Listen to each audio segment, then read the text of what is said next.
ମାନେ ବର୍ତ୍ତମାନ ଦେଖ କାଲିର आदर्श विद्यालय एंट्रांस क्वेश्चन जो सोशल साइंस पार्टा वर्तमान तार उत्तर आम डिस्कसन करिया जे ओडिशार केउठार एक कागज शिल्प अछि कागज शिल्प एटा ब्रजराज नगर हबो हला भारतर संसद भवन केउठार अवस्थित भारतर हम जो पार्लियामेंट एटा दिल्ली रे अवस्थित असहयोग आंदोलन केबे आरंभ होइतिला असहयोग आंदोलन हमर महात्मा गांधी को डाकरा जो असहयोग आंदोलन 1920 मसीहा रे आरंभ होइतिला गणतंत्र होची लोकमानक द्वारा लोकमानक पाई हा किए कहिथिले एटा किए कहिथिले ना अब्राहम लिंकन कहिथिले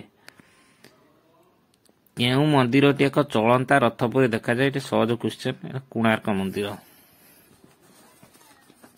नेक्स्ट क्वेश्चन अछि कोन निम्नलिखित केउटी एक तैलबीज अटे तैलबीज माने तेल बाहरिवो जोड़ा तेल जोड़ा जो कहती जोड़ा तेल तेने आंसर है जोड़ा मत रक्त दियो मुझे तुम स्वाधीनता देवी यहाँ सुभाष चंद्र बोस कहते युक्ति किए जेनेल डायर को हत्या करते उदाम सिंह केउ जंत्र साहाय्य मद्यप गाड़ी चालन को रोका जाई पारियो एटा ब्रीथेलाइजर ऑप्शन बी केउ मूर्तिका भल नड़िया चाष हुए भल नड़िया चाष आमर यहाँ लाल मूर्तिका भी हुए आ लुणा मूर्तिका भी हुए लाल मूर्तिका पुणी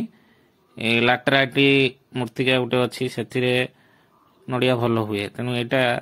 कन्फ्यूज अच्छी तेणु देखा जाओ आंसर आसिले जना पड़ो केउटी राजस्थान रे एक पक्षी अभयारण्य अटे पक्षी अभयारण्य राजस्थान है भरतपुर निम्नलिखित केउटी मध्य प्रदेश एक मांगानीज खनि अटे मध्य प्रदेश मांगानीज बालाघाट निम्नलिखित केउ अक्षांशटी पृथ्वी को दुई समान भाग में विभक्त करुअछि एटा विषुव रेखा इक्वेटर इंग्लिश रे कहती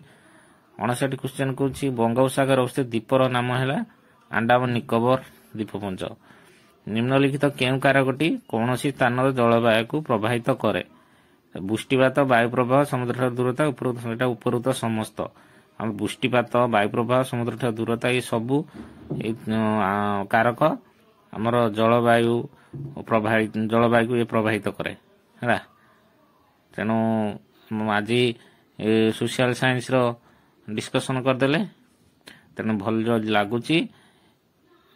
चैनल टी सब्सक्राइब कर है।